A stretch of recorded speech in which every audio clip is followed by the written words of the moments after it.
أعوذ بالله من الشيطان الرجيم. بسم الله الرحمن الرحيم،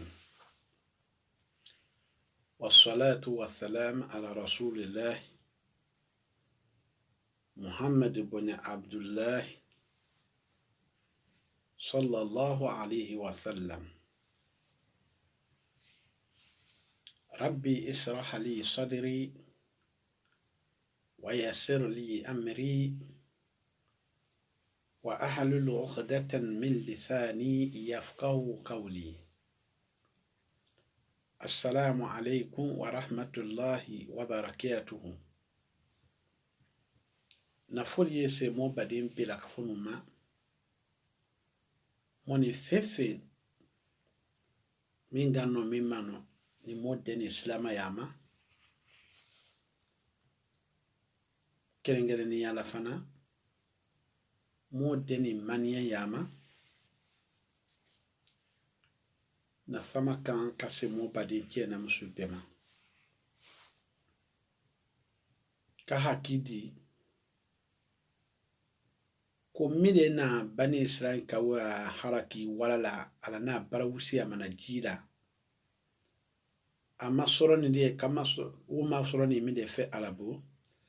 ala na bunyela ama jere bunye ala na lweni dila ama ala kunymalon wali koso ala ku wa ma qadara Allah haqqa qadarihi ku wallahi yawni nazarawu ama ala bunya nyama fi kabemi dema nabi nyuma cheme abbi sembe bone afeye afana ache aya nabi nyuma susu a majorité alulete ofala landa ko koso suya ko koso rasisi ya koso jelo wara koso landa juni mo bakola batu koso ate nabi nyuma ufafa ala welelo bani mache anamusu ne minyini na afe amulo ja mani ufana baata community le komo zifu baata le nyamenga mo dadia ne bani sanga wa kula bal ana bara wu maso ya di parce ati te mo yina ko juke la kamo gwama ate ko juke mo ule sangorotala kawulu sangorota kawu valeli jere kawulu bunye kawulu la ya community tola bola kawulu la ya community bunye la ka ala siriya do ya bawu ate fanga de wulima community susu kamike ala bidamike suya susu kamike ala bi do ya du kuru koka mu susu e ba susu le berabu le be farafinu ele na ala dina tinye bawu le sangorotala ina ala dina doya bawu mo mulketo ala dina doya la ena ka wulu sangorota balele ala fana bi doya ama amaluya alama ama mota si alala mo kenyote alale wattaku yawma turjauna fihi ila Allah ama si an lonya mo kwasi to lume alama ama amaluya alama ama long mo gbani finjuna ma dunia kono wole musiriku yale hache mia pu musiriku ya amusi balo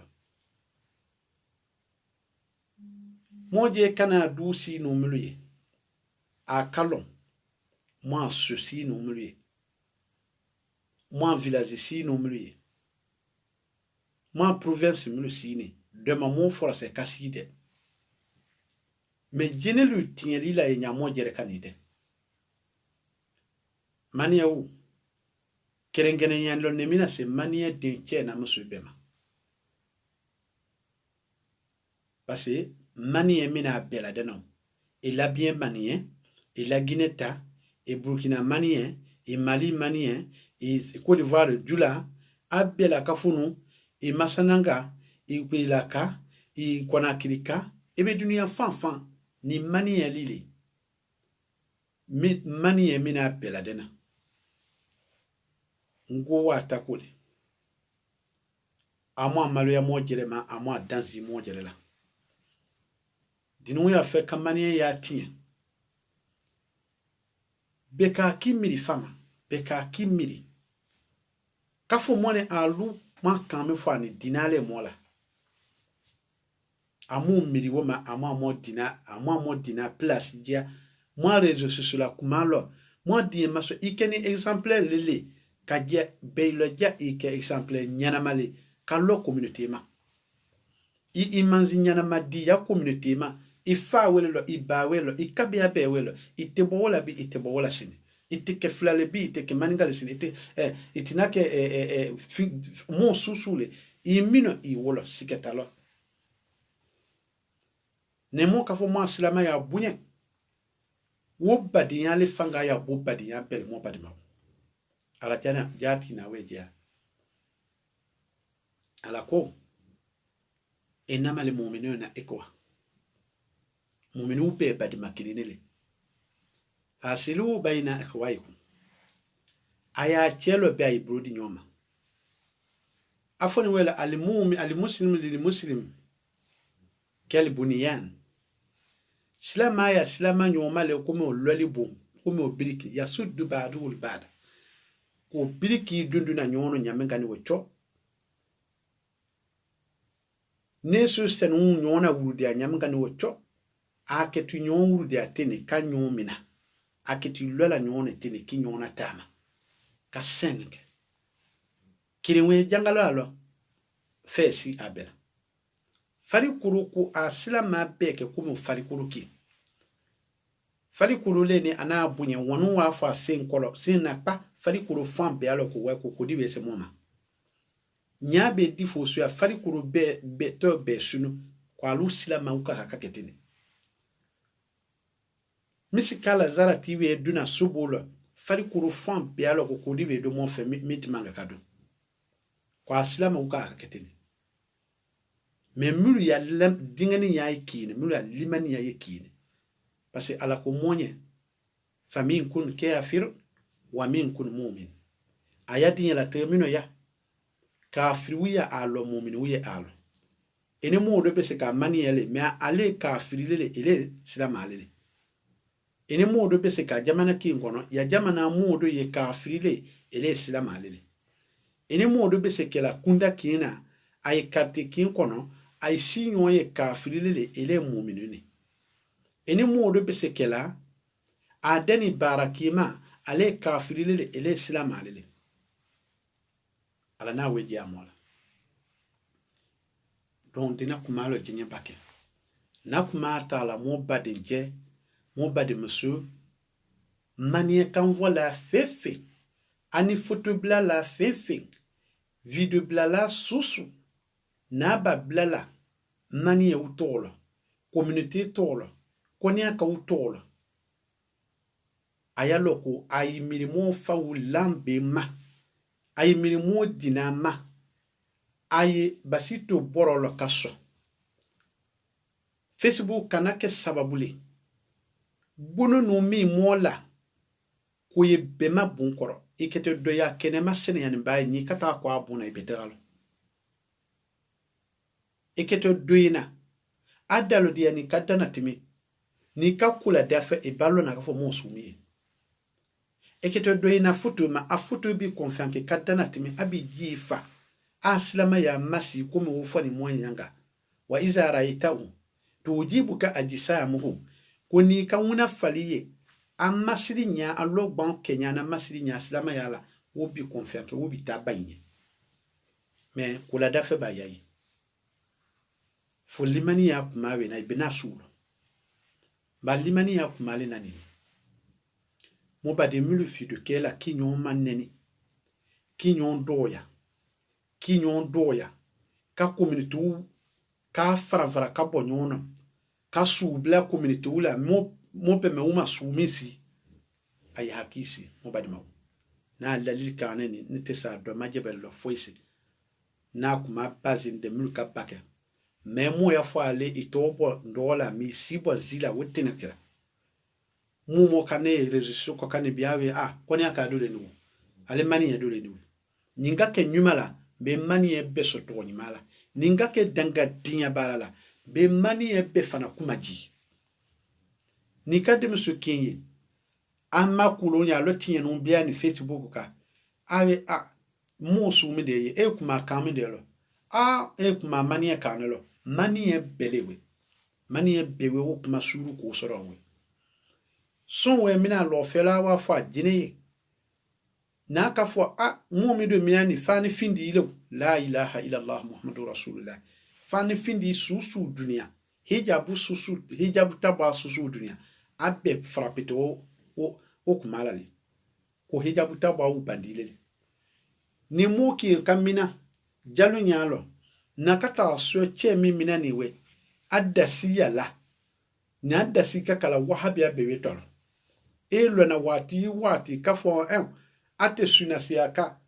wallahi wahabia susu tunyalo ni kafo wahabia le adasi yala obeto obeti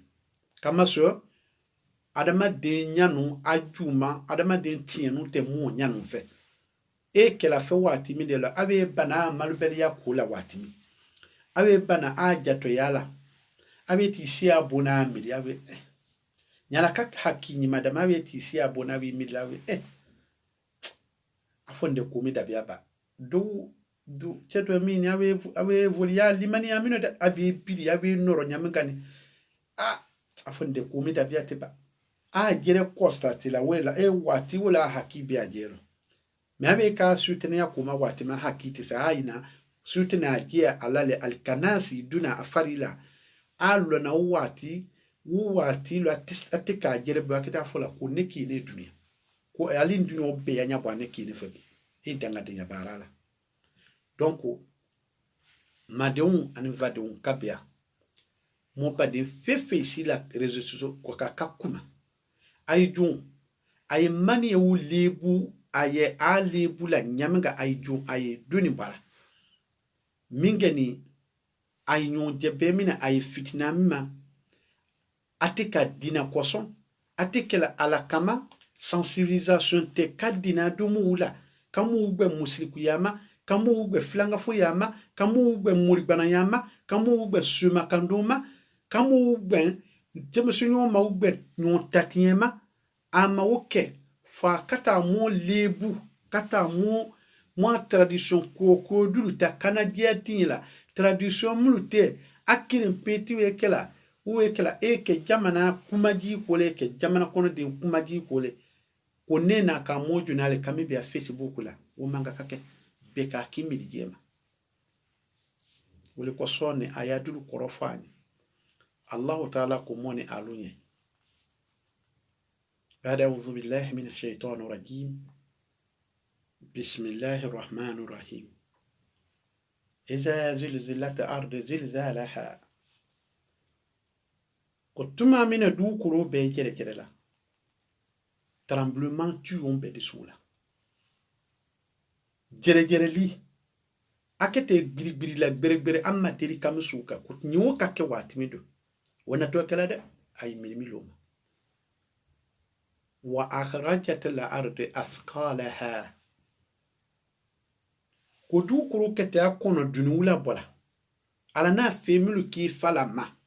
kata die damiane kata sidi banwati wala alkiyama wulila ala keti kanabrama na fefe ina fefe kununa fefe akabrula ni le kono wala turini kadule du kurula mako wese na fefe doni kono ya bedma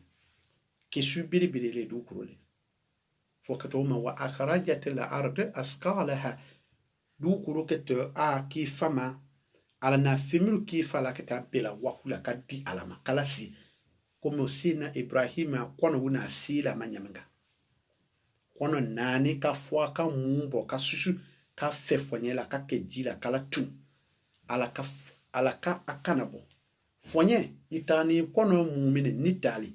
ji itani mine nawole miduni dula beni tale kufa ya kuno abefa kana ka kono nani mila fere en même temps anakulole wose alanye akoko du kuro kete laboli ka te nu adama de mun jinawula fefe nyawe la kono mo badi wa mo mo tadde mola wa qala li insana abe mo hakini nene alu hakili biya ma laha mi de fe du kuro mi nyebi mi zukela adama de ne tuto ajere ma ko mi de finke ni du kuro la mi ba rasula bi malo mo lebu ko leni mi de fe du kuro la bi ko sumingela adama de wa qala li insana ma laha mi de fe du nye mi de keni du kuro la amma de mi zukela wo suke mo lebi aha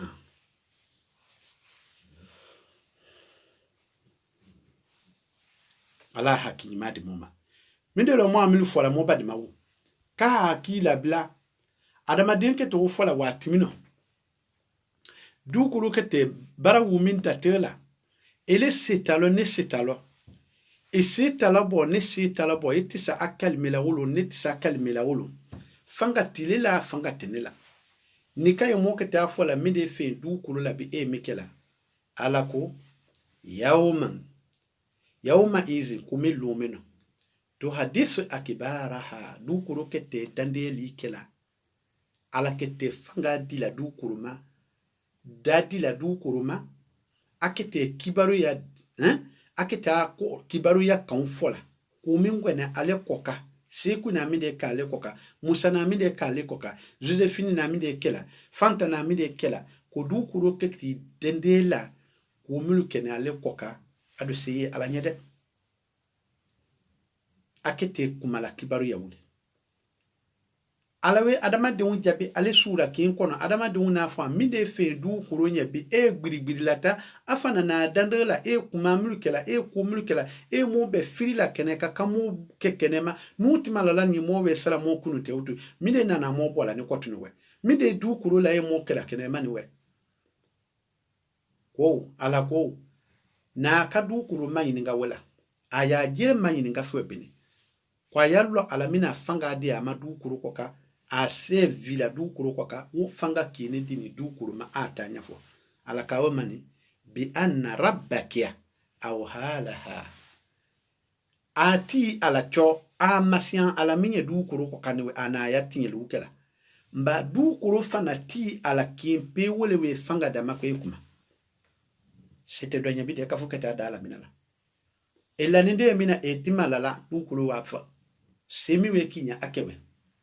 ni kenya kakibu akewe arewe defidi moma ya kuni mo minga ke ala jule kake kila jule ko jibri jila ima wati be mida ka te kukawala nita malaka nala nita la wi fanite awi banite awi kabiado nite awi dendo nite awi diana musudo nite awi tirikedo nite katale mida ka ima kukawala dalute mobi mo akundanya barala de dalute mobi mo mo ibana yala dalute mobi mo suma barala dalute mobi mo comedien yala dalute mobi mo jiri yala dalute mobi mo communauté tortinye fitina baramula stariamula dalute mobi mo badi mawu amwa si kata alama dalute dalu sabatinite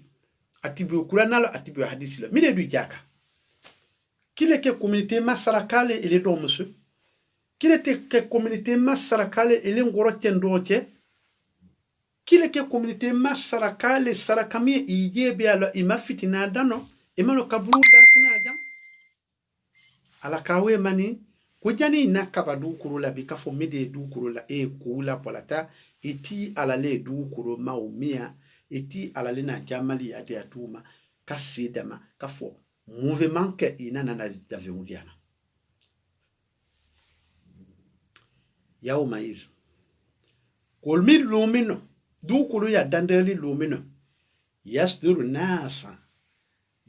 nas astatan liyurahu amalahu ko milum ba mino ni jite lumino jusu kun tartin lumino jiran lumino nyawu busuti alo lumino fari kuro positi nyona lumino fitina mi lumba pili belemino ko du kuro adama denwu iketiayi na wolona abe grupu la abe farafara la nyona kako weti lo rompoena idu jito la ni du jereto la ya nyanga kako beta manga bo kono jama chema ayi wuri la nyamga bina bufu kwa dama de unkete teli nyona te be perisene pe nyabani kako o fitina be duna su kono mui fa kambo ni labi jatira nafe benalo na ukeni nyanga mu te farafara mui fa kanwe bo lo fe faka mu te la nyona nyamga mu te la nyamga musiti hakisi ya tafila cheti bubia sandula foisi be masantisi ko te konde bola e wi say jirika ke feminina ka betinye ifeti mila maka fa na te na wali talakete na ji talakete ngakata ka betuko muifaka be sia ikune nyamga ikakasi ya genyeta ko milu meno iketo mu wi na o move masule lo astatan abe laki yali buma grupu le betranyona beson sinitaka mine ko son aketo obunyama ala na moja bila liyurahu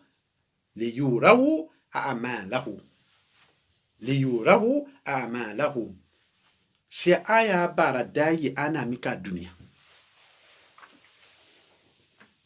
mine ko so ala tiyato si ayi ake waliyi ana mika dunia ni bebe kakalo bebe talo obadima aya feko ala ikuya na fo monye diutu aya feko kila ba Muhammadu te tafsiri ke monye nyami de kautu aya feko kila ba Muhammadu te ni lo utu aye kanike kote wala aye finge ke kote ate so fola ama balebu asiya na damasanya masa duli na kedi alema adda masa mone alube damasa we na leka kila dini atite bo ajerelo ate atela alalema moka akasiyango alalinye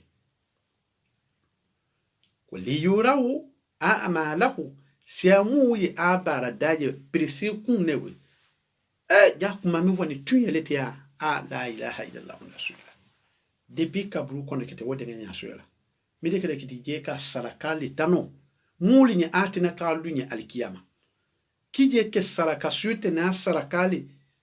kule communauté tola bo tingeli siaka kuye communauté tola bo musriku ya siaka kuye communauté tola bo kuye valeri de communauté ma soutenir siaka malobeli ya siaka je kuna fi siaka je sanda ya siaka ni sulambali ya siaka kitokati ala ni lo awela ba itu malo joromina ala kete kuma de funya ike wali kinki na be ikonde bo ala kodi faman ya'mal misqala zarratin khayran yara misikala zarati nyono bara ne adama din kinki na jinani che misikala zarati bara nyono ni kake kunyimalo ateduna ne alalanda ta jila alikiyama ina mide kala ina mide ki ya community nye ina mide jela yati mayala ina mide jela isinyo wula tuunyi mayalo ala nyesenye bara lo limaniya bara lo silama ya bara judo ina mide kala eketoti tiribe banani tielila ko alli kono ko misikala zarati nyono bara a nyimala kwate duna alama atetunu ala ko kwatati ajira afana keti sarala etemezi amange wa mimma siyane abele kotuna aitu malo wala wa man ya'mal miskala zaratin sharran yara misikala zarati nyono bara jufana eleche musu dina adamade ekake baliku na musu ajina ne adamade ku misikala zarati baraju ibakela kwate duna alala tata jila alikiyama ifana iketa agbalu sala tala etiya réseaux sociaux mafane etiya Facebook mafane ikami fola etiya video mafane ikami fola ibara mikaye imingi yala yi iti feya bo mafane i jere korosi jani sayache jani konde bolonde iti je konde bo jani ala konde bo sima iti jere jati mina jani ala dumbade gbe mina se lomino batilo de ngungu la foisi dembuito banye babuito fanye fabuito amusuna diunya iti lomina ado awati matimba pase ala we na wale awe ya ayyuhallazina amanu tubu ila allahi tawbatan nasuha elemi ala kunye ko alumul ko kwa be tengenia alama kwa ye tubi ayaya tubi senia ayaya tubi senia ayaya tubi loben nyado we fodo kuma ma tubi lo be moni mediata mo lo be ale de mo badi mawo mo lo benale hein kuma lo ben wula di mo la jani mo tumi bi nyama mo talo tin nate ala nya kadi mo badi mawo na ka ya tubi lo ben na ki kwasi kana Allah taala ma ala ndiwe janu nyame ka ala jafama mamiao bisa mabono wa ala itumi jafa dila fukata si yasa yala ifana regrette ni ala ewe nyumo de monsieur a regretter tu farilo ya nyono ala nyesianye baras jirika fana ki isito kono ye ala delisi jan sorona si ya nyono bara nyima siya manke kadi alama si ala ita jafa ima mine barale moka kamige mine nu de mesembe barale fefe nyibe dimi boro misulo e ka tube ki je sene ya ki je di alama ki ya wati tolo be ala e ka tube le nyini kawoke wole ko so ala ko alu mulu ko kwa be denye alama ay tube kana alama tube senement be di susul be di la na kawoke ala bisi ka jafa ama mo badi mawo ala hakini madi moma ala nyamobulo ala nyaka di moma ala mo haki sakoro ala mo se baralala halisini mo amingu ma folani fo ita nyamobulo fo e barale kana ni baraka kala atono boto kumina welewo kala diya moye kanyamo bulo kamo diya ala kirimbatu ma ala weleke kala la diya moye kamo jusu kun sabati ala siyamin ko ka abara ala weke kala la diya moye mo sakoro mo hakiri sakoro kase bara ala weleke wote moni alu kalo mo bara ma amanye mide do aka mo akela mide akela mo akela kuna aya we kuma kakadia mola mo badi mawu ame alaye ala la jafa moma ole koson kuna aya do 8000 lama ite sunola ijere konde bola ebe onhu ne do betimi mi kusula ngete di kuna aya gbele ketajila ebi ya silama ya watimi adeni nyamenga ayamafe Allah taala kuma adresse amoni alula nyamenga nyamoni aluka suratu saf mafene aya junala ye ala kumala moni alunye kodula ye moka kamojati mina ala jati kodi bismillahir rahmanir rahim sabbaha lillahi ma fi samawati wa ma fi al-ard Allah taala kumoni alunyo kusenia ekel alanye senia Allahu taala nye senia di alanye san ani dula du dungu ani san dungu pela kafunu ye ala senia la wo pela kafunu ala senia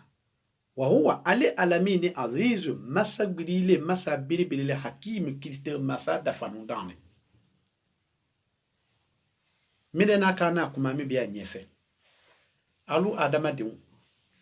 akete alule atakilanu akete alumu minule atakilanu ni kame welo ya yu allazina amanu lala alaketo mogbe na kodima wala akete molo suna kodima aituma lo joromina midena kala ana sura midda minala seniyali kumale fo bini ala seniyani fiumbu sano ani duma mini nu yere tekine ale le masa bale nu adama de uni jina u kadiya mao ale le masa gbiride seti masa dane ale alale kitite masa betane ale Allah taala le jina kadiya adama de madiyan kwale wele akodi ako mone alunye ya ayyuhal ladhina amanu alumul ko kwa be limania kwa be tawhidu mole kwa be sunna mole kwa be silama wule kwa be dengene ba wule kwa be kalima sahadata anena lima taquluna ma la tafalun midelo ay fimbosila anenka atimin baraka kalimata kun abu adu de bala bu mala aketo di kwa be sila mawule adunda akote komedien yala wodunda ya dina kono aketo di kwa be sila male abe muigbana yala wodunda ya dina fandile aketo di kwa be sila mawule abe artisi yala wodunda ya dina fandile aketo di kwa be limane jongni ko kalima ya da kwa be ke sila male abe kulana aya makalo farafara ni aya komedien gawni aya dongiri wulo abe musriku yala adungalo aya tinamine attisetani musriku yale abadam mine yukala lima taquluna mindelo ay fin wala adala ma la tafaluna adunde wo barakala ana safwa ala nyakodi ko mesi ya batu ke masagbe te mafo ala adu ju batula ay moy banam balela ay nisi unyana mama ka jinitala ay bawda makakara ay lisimu ma basi bara juma kadun bakonu ta kada kara kabia dinye kono ay nisi wunya na mama ka jini bara ju kula midela ko ay mi mula sila ayasula ay miru insalila animuru dena kademisi kina midela ana kalima tala kumidela aya kalima koroma feba batu ke masagbe tiye tunye jerejela mumin batu fala kirimbe ato susu abe batraya ni dongalo ju batu batraya mideni yalo komedi ya batrayale mideni yalo artisi ya batrayale mideni yalo star ya batrayale mideni yalo ya dina jute ya kila den tas ya te mideni yalo ala kawomo kabura maktan inda Allahi an taqulu ma la tafaluna ko tenzo ya do be bunye ala fe alubu tenzo ya do be sadang ma alu do be te ala le kasi joro dia muti se joro mino adu be te ala lo kafa alu lo adama sanya na kwa be silama le adu de silama ya barake ati tawhidu barake ati limani ya barake ati silama ya barake ko mi do be ke tenzo ya le ala fe mi tenzo ya we danati meu kafu kwa alu ye fevo adala ati baramina sigama mota to bia kuna na le mpo amoni alunya wo kuna na kine do karana kwa yisara kwa kuya na mi jira ayasara kabodia wo kuya na koko barami ka makotala kwa kuya na mi karana adinwo kwa tate faragbela wo kuya na kine ni amakotala amila na kuya na jika makwa adinwo tate faragbela amila na musu we atengini kama amila na kafo kwa na sile poto amila na kwa keto dongila kanene tibite vote we wila kwa kanando wole koso amila na kafo president we kela ka friwe asiri ya dotala kala jamanaka awe ka o campagne la kwa kete kula na jila nye ka friwe asiri ya wole takabani jamana kuna amila na ukama kwa na mana ukama kwa na mana ukama amana ukama anani minga maule ka fwani ayi ala kimbatu flaka yala sema uta abwa fetisheru ni kurumba sila uta alu kalimata baula awete bakonu dakarala mudi untoma awulete nisinyana ma jini natala dinye kono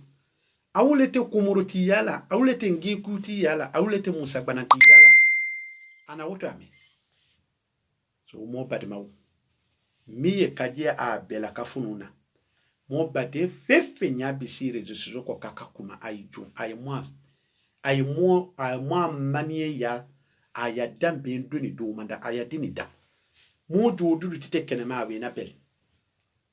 ayanyo to nyini ayato nyini kwaso wole kan da agrupu silo da association silo nda silo ne association mine wole ala tali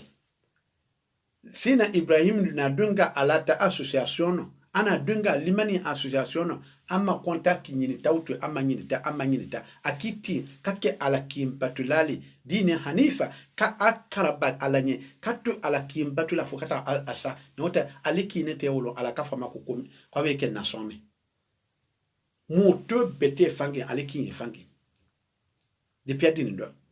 kale kinga ta kote ka dunia mume to beta akoke atiri la silama gbe tite du buru koka fakiri be kana sina nu ha fingena lutna donc e monte se ala minala kafoku ala nanifi ala analorfi ala anifing bere non ita ala kima wa ala allah falyatawakkal almu'minun wa ala allah falyatawakkal almu'minun yakwa sama ala lila mo fawu aylo ja ayukuma adewunya aye registra kuma mina aye lambin tinye kuma mula aya doyi aya pala dowe bo abi we do kebe dowe bo we kuma gbe taka firi do ka dowe pola asini damulu ya mafela atalo na kafo wuru ya kamena aya faran langa sa saya kumino ama kuma mi deje amani we sikiri mi de poske fono bini mani we bono su mi de ama alo chifo bini registra mi koka benya yala ani mulu ka ki nyon confronté ani mulu yesini nyon dala wati be kere kola wulle nya ya la sudi tele agbanza nyon maki nyon bajewe agbanza nyon maki nyon ya sekre jeve agbanza nyon maka nyon divite mulu domelele mulu kwanya ka sumule mulu kwanya ka sumule mulu akwa sumule mulu bonitani mulu kenitani mulu agbanza ne we dandalo foisi agbanza ne nyoma anawe ya hakima ya lele pa fate mola utu kabia te mola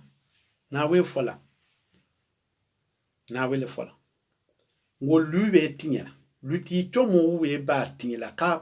ka siri ya babu e kol karamo bebe janga tasoro masa chejere be janga tasoro kama so mi defe dembebe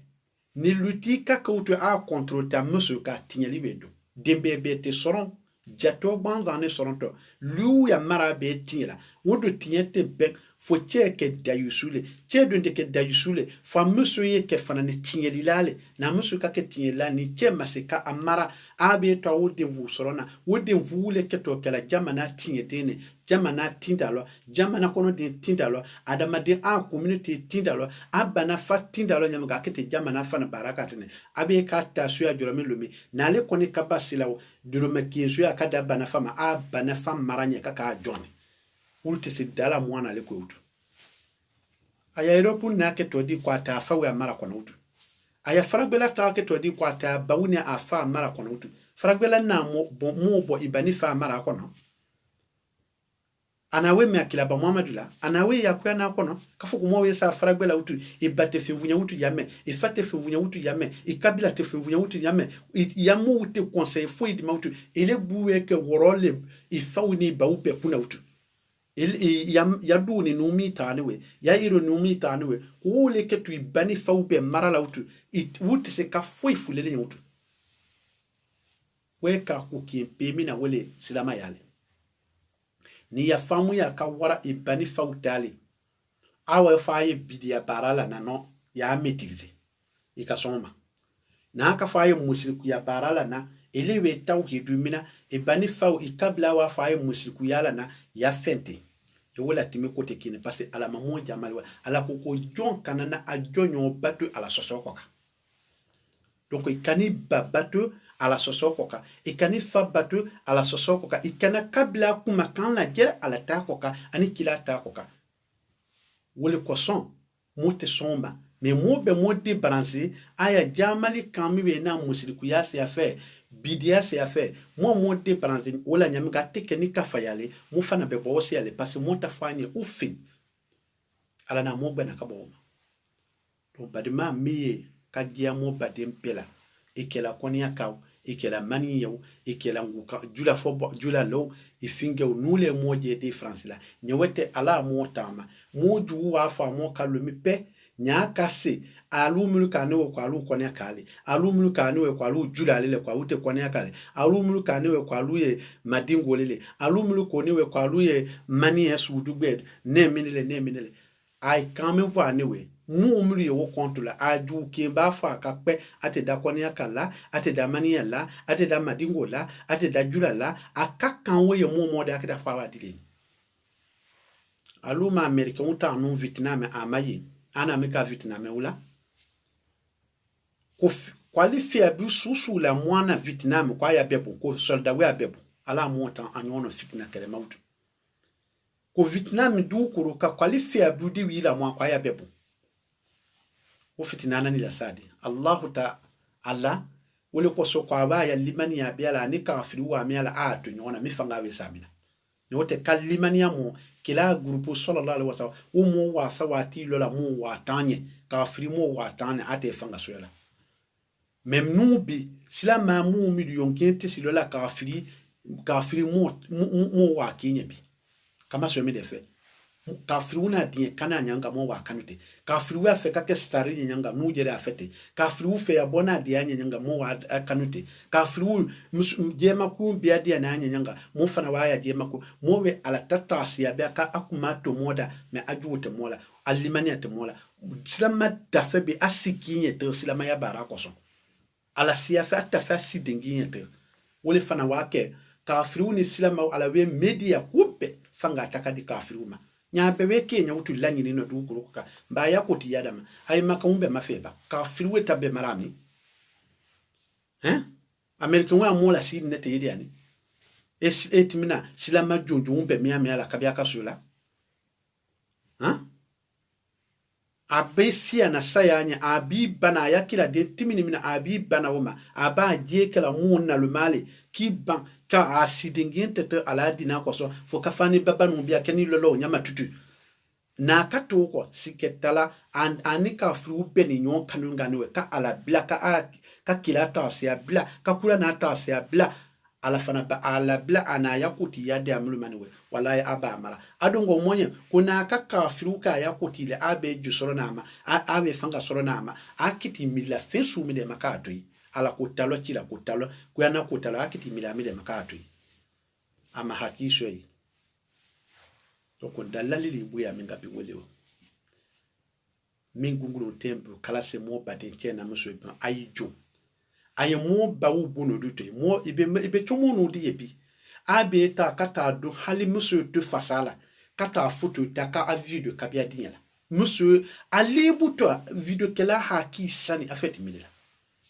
muso le beneni dinya kono ta simbe kenema afinge wu alibu no bia ni wa video kala makote wala ala video la kele sama nyanga marabara temini woyere fana talade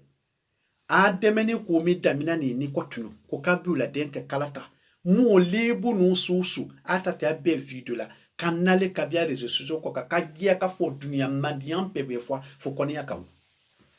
amote mi mafe amwa dilibo minaba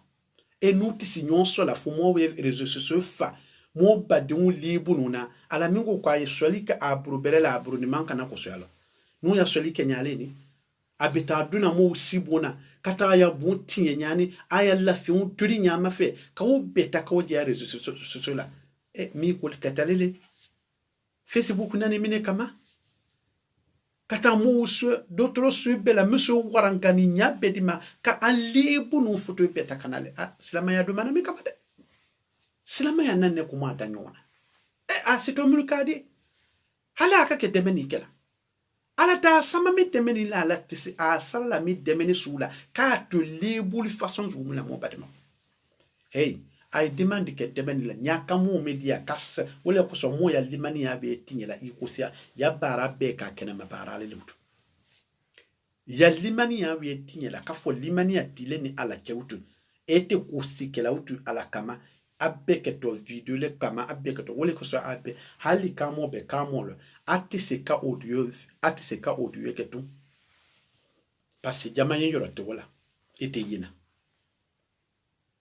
kamo be kamo le ate audio ke minelo parce ate yina amma ko yele anya e kanyala amma ko ye fe abo mi akana be woye amma ko ya sapi ni nyaminga be woye amma ko ye mondo badek be mi abula be woye amma ko ye nyakodia anya biria nyanga be ya nyakodia be ya lunati be ya bongono dia be ya fe abo suye be ya fula suye be ya lunati suye ala wajibila nyine mine wole ala kute wote sika audio ke kama soron ale la lanyini te mo wajibile lanyini ye ale yere evantelile ale yere mu ki de kana anoro nyana bunye nyana asrama yama otima juodolon koni akala mo wa belobi libu li façon sous bedwe la Facebook ka kako monte dinalo made ninga se na blai mo koni afa mo ya itobo dola wa sibo zila wote sebena wote ke ala la jafa moma ala hakini mati moma fawu aylo alodia mo bamso aya place uta nyaru manya dembe beti na so utu musu be tinyela alima mite balima mi be beti so jamana masake be beti so utu juju be beti ke jamana kono parce que musu le wode be be sorona ni musu de maçon ata joma ya no woma ata fruitier si bunye woma kaje dewu se aden den tanate boyle lo wo be audi ya te den ele kinela e wa fa ku ya din la te ka fu adia ni nyame ka sadama eketi sila den dami boti le kona niwe eketi sila obe amoni vinya le kanu wuke to bara wula sa mu to susuma kata asia ya sayala etalo ni le kake sabule kake mu tanzoron sabule wo tampe we ti wo be soron tinye lilo wo be soron sutene dinyalo wo ya sutene dinya se communauté mu to be ma ele muso kamo mino ima mo mino e dion sutene se wo be la kafono ma e kene mo sumedele elike ni monsu mende wole ko so mo afola musu wo ayilo ja ayiben ayilo ja ikiasi toro me alo akete demulu boto afali la wul toro kana se muma nya kakiasi toro me akisiale a demu se dala fola president be bo boto a demule lo alimami be boto a demule lo waliju be boto a demule ate waliju ko tunu yina parce musu be ko weba kiasi musu be ko weba ala ensenye musu be ko weba ala kanu musu bebe kuweba wole ko so waliji te so sorona waliju ka soro musu mina nya a wo katinye ni musu wo katinye waliju te se sorona biriki basu ko mina fe mi we sia wala ai ta da gbasi de atun da gbasi muru fe we si la nyama na wo muru ma no da wonye no ne boto kazalika musu fanatini ni musu bendi de atiasi dia ni juutamaye nyate ala kadri kono akete demizola afana mwanya kile nate monsola to ute silamale me ana chewe abuna si wati na ate beno ate de zorona ai se pare ka bonona wakafu atuto fitinalo ka denso jamais wote tu wu akole wote wule akole nule to fitinalo ka dinachi wode wule na tela mwe bana ju wule ni wule na tela suma kundire ban wule ni wule na tela sutene dimba wule ni wule na tela jiri wule ni wule na tela dongi la tat wule ni ka communauté nasi ka kuana aya uta ka blabla aya dongi lo ka ke kwa aya kula ala haki mati moma ni ka ke dina molina ite ala kamena lima taquluna ma la tafaluna mindo ala ifi wala adala atembale kala ala nyakati moma ala haki ni madi moma kala labango ni madi moma ala hoke rabbana allahumma ya mukallib alqulub thabbit qulubana ala dinika allahumma ya mukallib alqulub thabbit qulubana ala dinika wa ya musarrif alqulub sarrif qulubana ala ta'atika bi rahmatika ya arhamar rahimin اللهم إنا نسألك هدى والتقى والعفاف والغنى اللهم إنا نسألك توبة نصوحا قبل الموت ونسألك حسن خاتمة اللهم إنا نجعلك في نحور المشركين ونعوذ بك من شرورهم اللهم إنا نجعلك في نحور المشركين ونعوذ بك من شرورهم اللهم إنا نجعلك في نحور المشركين ونعوذ بك من شرورهم اللهم اعز الإسلام والمسلمين اللهم اعز الإسلام والمسلمين اللهم اعز الإسلام والمسلمين وذل الشرك والمشركين ودمر أعداءك أعداء الدين برحمتك يا أرحم الراحمين اللهم إنا نسألك الجنة وما قرب إليها من قول وعمل اللهم إنا نسألك الجنة وما قرب إليها من قول وعمل اللهم إنا نسألك الجنة وما قرب إليها من قول وعمل ونعوذ بك من النار وما قرب إليها من قول وعمل اللهم ربنا تقبل منا ربنا آتنا في الدنيا حسنة وفي الآخرة حسنة وقنا عذاب النار ربنا لا تزغ قلوبنا بعد إذ هديتنا وهب لنا من لدنك رحمة إنك أنت الوهاب ربنا لا تؤاخذنا إن نسينا أو أخطأنا ربنا ولا تحمل علينا إصرا كما حملته على الذين من قبلنا ربنا ولا تحملنا ما لا طاقة لنا به واعف عنا واغفر لنا وارحمنا ارحمنا أنت مولانا فانصرنا على القوم الكافرين. وصلى الله على سيدنا محمد وعلى آله وصحبه وسلم تسليما كثيرا، وآخر دعوانا أن الحمد لله رب العالمين.